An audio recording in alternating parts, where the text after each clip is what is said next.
Hey guys, when I searched the internet for detailed pictures and information on the engine bay for an early EZGO golf cart like this 1988 model, man, was I disappointed.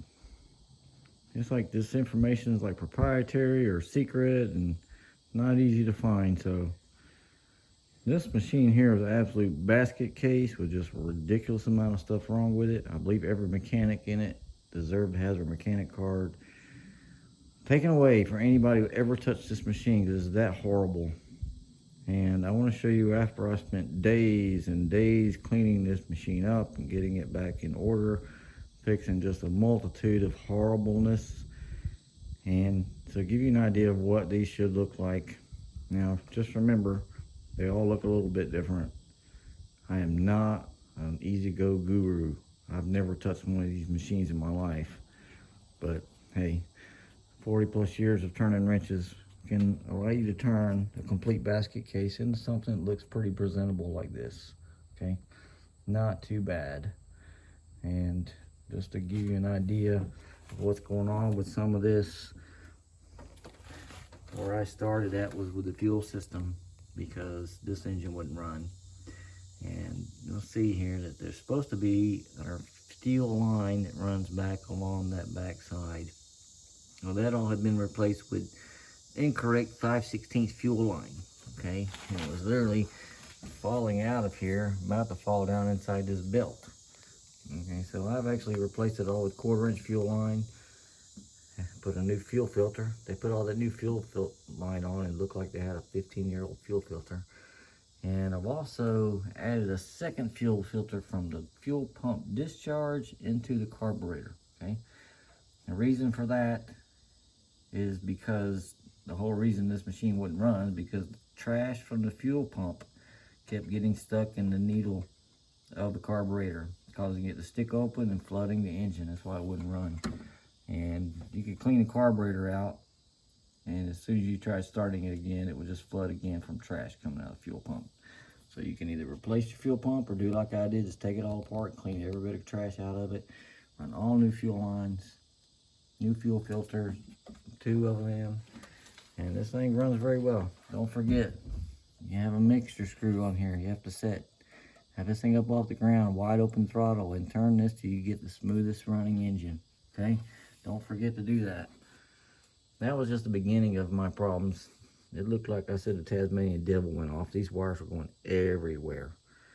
You can see there's an original strap here from the factory that hold all these wires as a unit here. They shouldn't all be going every direction. Once you come over this way, they'll have to separate a little bit to go different directions. You have a yellow wire and a red wire that go down to the bottom that will separate, but everything should be held in nice and neat. If you don't, eventually you're going to wear straight through your wire, which is why I have that tape on there. Okay, you're just going to wear through it. That's what this is, from the engine vibrations rubbing against the wire. It's not good, people. And well, the main difference is this is an 88, but you'll notice this is set up like an 87 and earlier.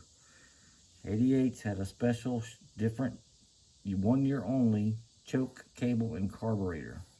The choke cable came from here and connected right here on your carburetor.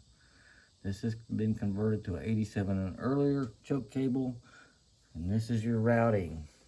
Okay, it needs to go underneath all these cables and down through here so you have a nice gentle curve in it. This one was laid on top of here and tried to jump down there and make a sharp turn to the left. It didn't work very well. Your choke cable should pull and release almost all the way back on its own when you let go of the button. Okay, make sure you got your choke set right. The worst thing in the world is you have your choke open. You're going to run super rich, and this thing's just going to drink gas and foul your spark plugs. All right, and also the accelerator cable. Make sure, unhook your battery before you do this test. Make sure when you push the gas pedal all the way down that the accelerator the throttle actually opens all the way. Okay, you're gonna have to fiddle with that little set on the back there to get that to happen. There's no point in this only going 2/3 of the way open. Okay, make sure you check that. And a few other just small things. This bracket here, There's 4 bolts that hold this cover on. One of them's longer for a reason. That's because you have a nut that holds the other side of this bracket on. That was completely missing on this one. Okay, and it made this bracket sit here and rattle and vibrate against the engine. That was not the only vibration. Another huge rattle and vibration was, you can see the massive, I don't know how you even got the muffler that far over to dent that whole side panel, and it broke that rivet right there. So once that rivet was broken, there's really nothing holding this side of the panel. It just sit there and vibrated against the muffler all the time. Put a new rivet in, no more of that vibration. But that wasn't all of them. Oh my God, there's still more. Because the biggest problem I faced in all of this was the whole motor starter and its bracket. Big time problems with this. It had the belt that was on here was the wrong belt. It was a 3/8 inch width belt instead of a 1/2 inch belt.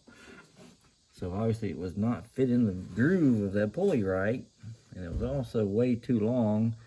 Or they had no idea how to adjust this thing. Okay?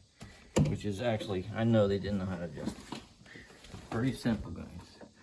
What they had done, since they didn't know how to adjust this tension, they took this bolt out, lifted the whole starter up, and set it on top of there. Look, you can literally see where it's been rubbing against it. Set it on top of here and tightened the crap out of that pivot bolt. And then they went through the effort and made these blocks of wood. And one underneath here like this. Another one back behind here, something like this. Yep, this is a real mechanic for you here. This is how this machine came to me, with that stupid loose and wrong belt with blocks of wood holding the starter in place. What I found out was obviously the wrong belt, and you see this bolt here. Let me move this wood out of the way. Just on that same bracket there, you never have to loosen this bolt. Leave it tight. Right, put my finger on it right here. Can't show you the camera. Right here is a bolt that you loosen up, that moves up and down your starter. Oh my goodness. And even after doing all that, the biggest problem I faced with that horrible vibration I kept getting out of this machine was because of these 4 bolts that are supposed to be here holding this bracket down to the engine. You can see one of them's missing.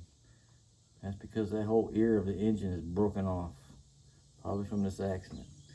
If you look at me, if I can get a picture, you can see this whole bracket's been welded back together, right? There was no bolt at all in this one. Somebody has re-drilled and tapped it to the next larger size, but there was still no bolt in it. It looks like an incorrect bolt had been tried and driven down into it, so I had to re-tap it for the correct bigger size. It's number 8 metric. Okay, these are supposed to be number 6 millimeter to begin with. In the back, there's 2 more of those bolts.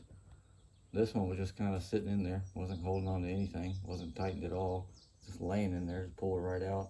And that one back there looked like a piece of a stud sticking out with a nut about halfway up of it. It was actually stuck. Complete wrong threads that had been jammed into that hole. So not only was none of this holding down to the engine, what was causing all that racket is underneath this is a shield for the engine. So without any of this holding that shield down, guess what's happening from all the vibrations of this engine? Just constant rattling of this stupid shield underneath here. That once I got all these, at least 3 of them locked down, okay, now that shield doesn't make the horrible racket anymore. But oh my God, to get this bracket off, you got to take the whole entire muffler off. You have to basically take this bracket completely loose, the 2 bolts on the back side, and those 2 bolts you cannot get completely out because they're going to hit the pulley, but you can get them loose enough to move the bracket out of the way to remove this whole bracket and clean up everything underneath and tap all those holes. And oh my God, this is a nightmare. Told the guy, you heard that website, bring a trailer. I said, bring your trailer tomorrow. I said, why? I said, because this thing's going home with you. I'm done with it for a while, okay? It needs all new motor mounts and a few other things, but for crying out loud, I'm sick of this thing. It runs great. Doesn't make that horrible noise in it. I put an all new seat upholstery for the guy, you know, and he had no clue when he brought it to me that this entire leaf spring on the right hand side was broken. So I've also put 2 new leaf springs in. I'll show you quick videos on how to do some of those jobs. So anyway, my main objective here is to provide you with the visual of what all this stuff should look like, okay? It's not that complicated. It shouldn't look like a tornado went off in here, okay? It's a pretty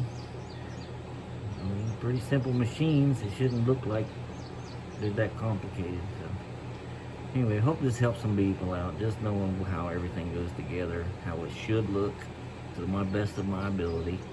And I'm sure there's a few things that are not correct still, and some people will point out, but either way, this is night and day difference between how it got here and how it looks now. So thanks everybody for your time. Hope this helped you out.